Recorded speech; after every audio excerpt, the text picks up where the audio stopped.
There was sort of an incident that happened I've talked about it.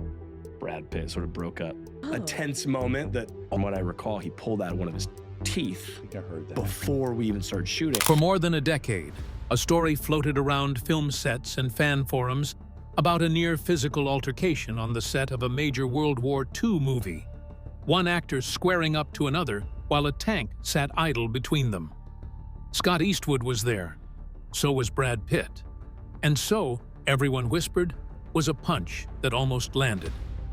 So did it really happen? Or is this just another set legend that grew bigger with every retelling?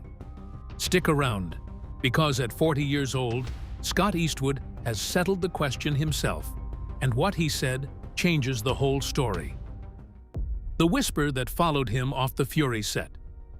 Every actor who has spent real time on a war film set seems to walk away with one story that never quite leaves them. For Scott Eastwood, that story started in 2014 on the set of the World War II tank drama Fury, and it has been quietly circulating in interviews, podcasts, and fan discussions ever since, without ever being fully confirmed on the record. The film paired Eastwood with Brad Pitt, Logan Lerman, Michael Pena, and a young actor named Shia LaBeouf, who had already built a reputation in Hollywood for pushing his own performances to uncomfortable extremes.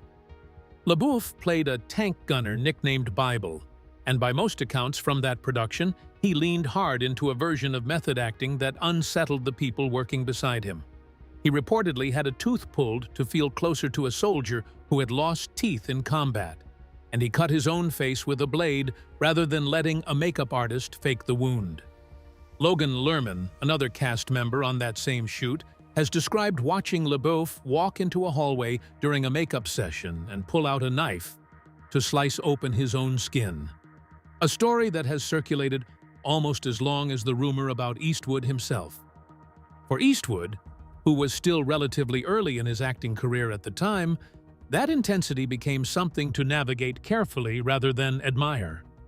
Fans and entertainment outlets have spent years hinting that something more than creative friction happened between the two men during filming, pointing to vague comments Eastwood made in older interviews about Fury being an unusually tense shoot. The details, though, always stayed frustratingly incomplete. Something clearly happened.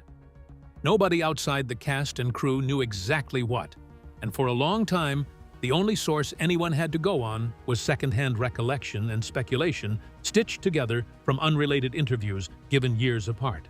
That kind of half-told story tends to calcify into legend the longer it goes unaddressed. Every few years, an old quote resurfaces, a clip gets reposted, and speculation about what really went down on that tank set starts circulating all over again among people who were not even alive when Fury hit theaters.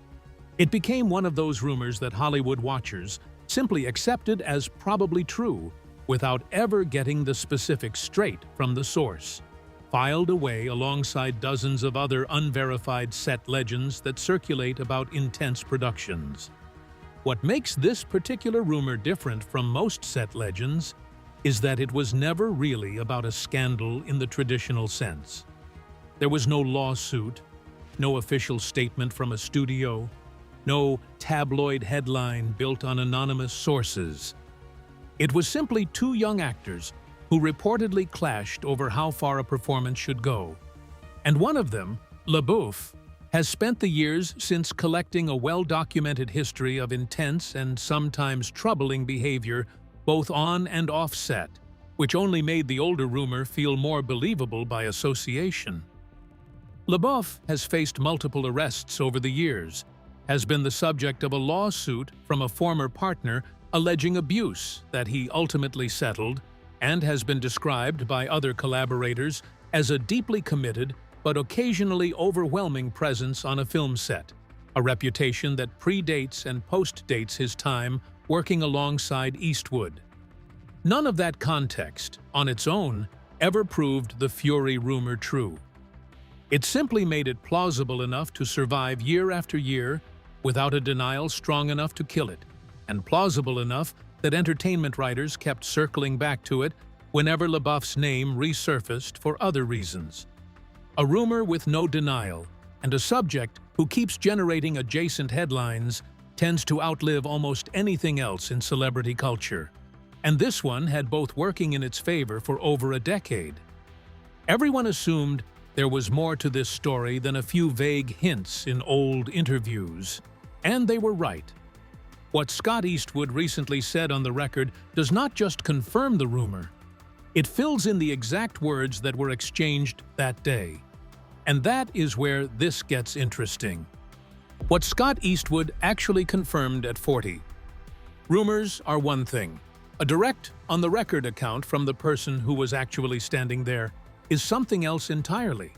And that is exactly what Eastwood gave listeners during a wide-ranging conversation on Dax Shepard's Armchair Expert podcast, where he opened up about growing up between Carmel and Hawaii, getting expelled from school after a teenage incident involving a raided pot farm, and eventually working his way through college by bar backing before acting ever became a real career option for him.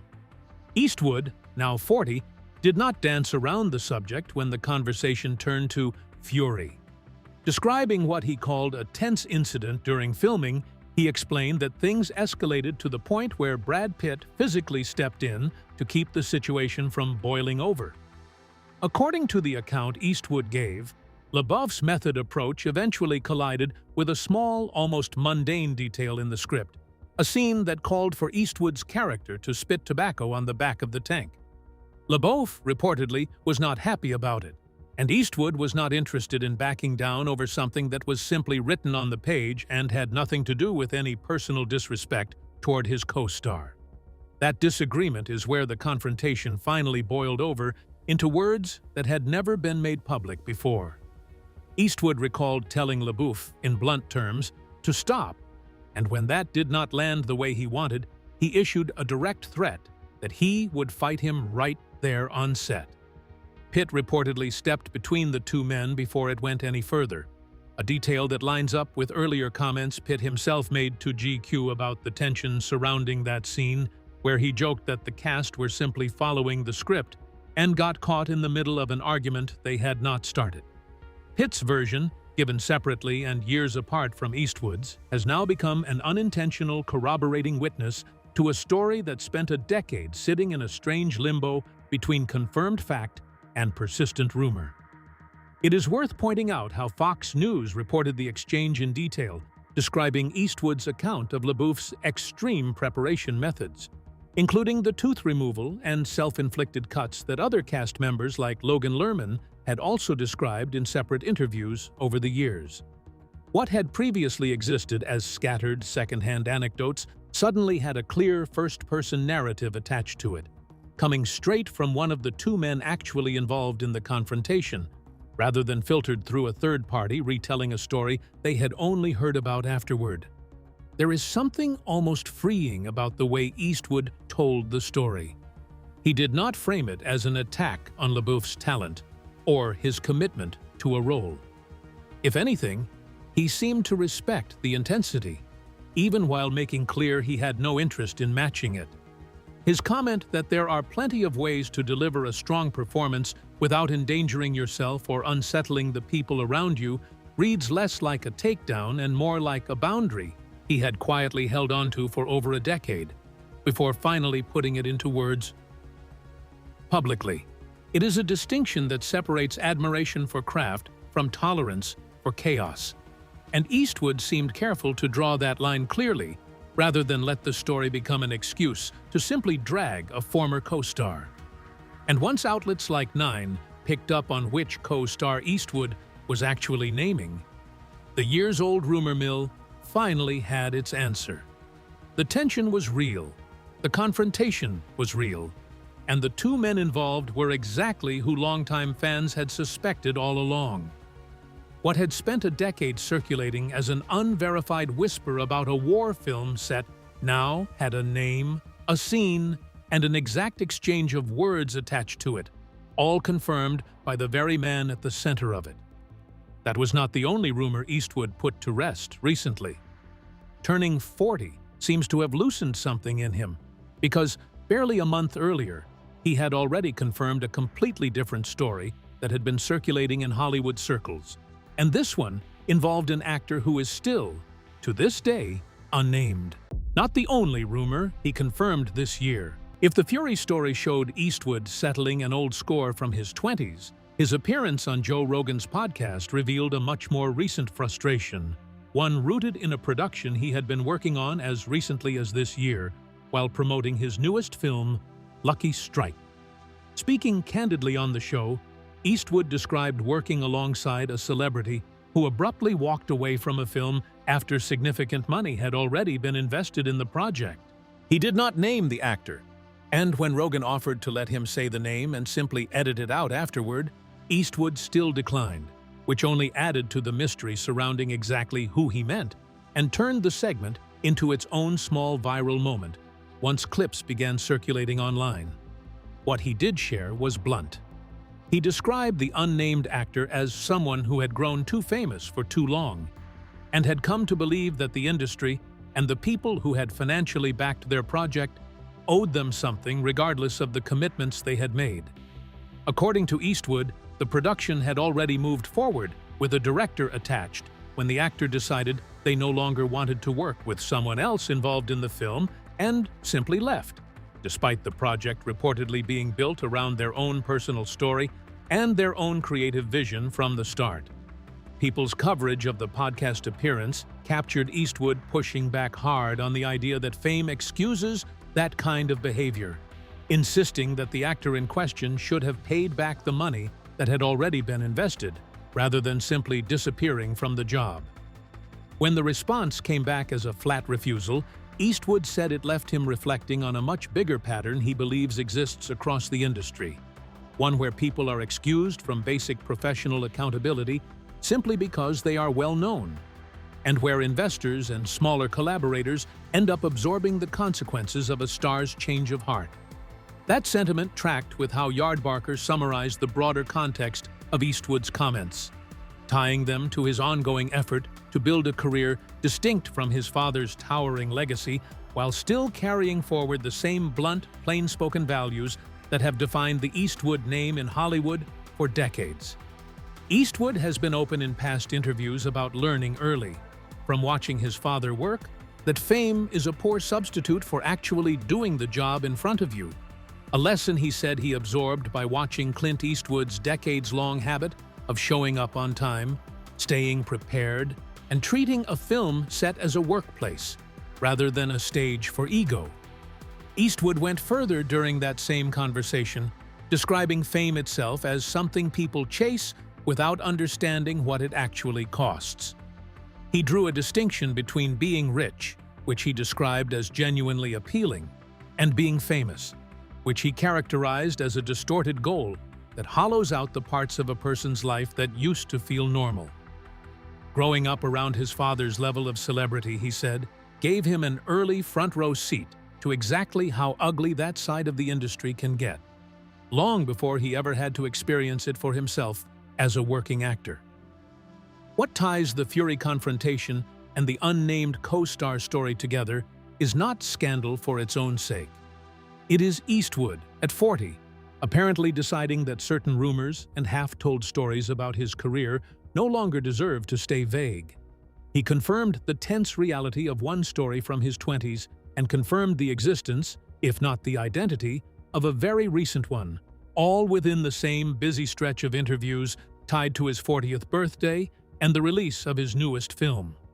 Confirming two separate rumors in 1 year says something about where Eastwood is in his life and career right now. But to really understand why any of this matters, you need to know who he actually is underneath all the headlines, because his story goes back much further than a tank set in 2014. The man turning 40, behind the headlines. Scott Clinton Reeves was born on March 21, 1986, in Monterey, California, the son of Hollywood legend Clint Eastwood and former flight attendant Jocelyn Reeves.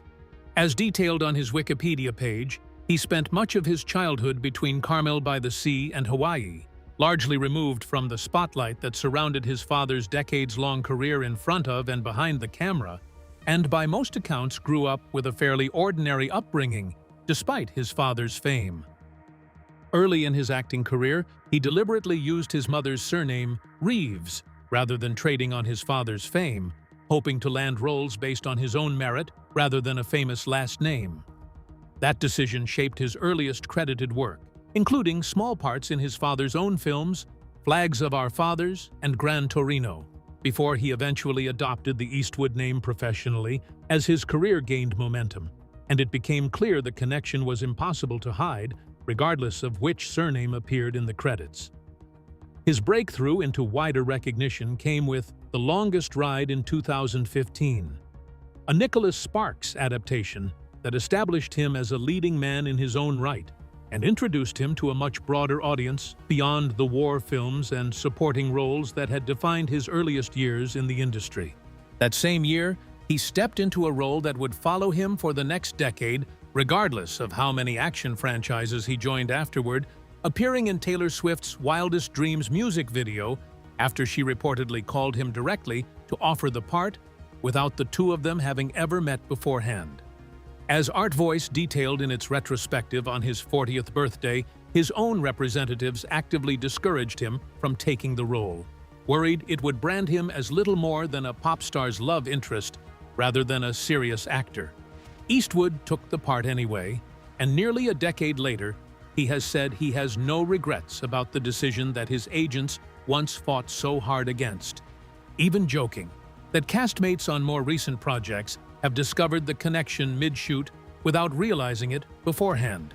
From there, his filmography expanded into the kind of big-budget action work that built his mainstream profile, including Suicide Squad, The Fate of the Furious, Pacific Rim Uprising, and Fast X, alongside more personal, character-driven projects that let him step outside his father's long shadow.